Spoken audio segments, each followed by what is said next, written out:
This video is going to show a common mistake that happens when you're tying off a hunter braid.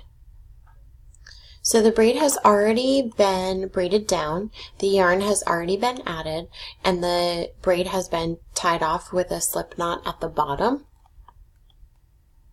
So our demo is going to pull through.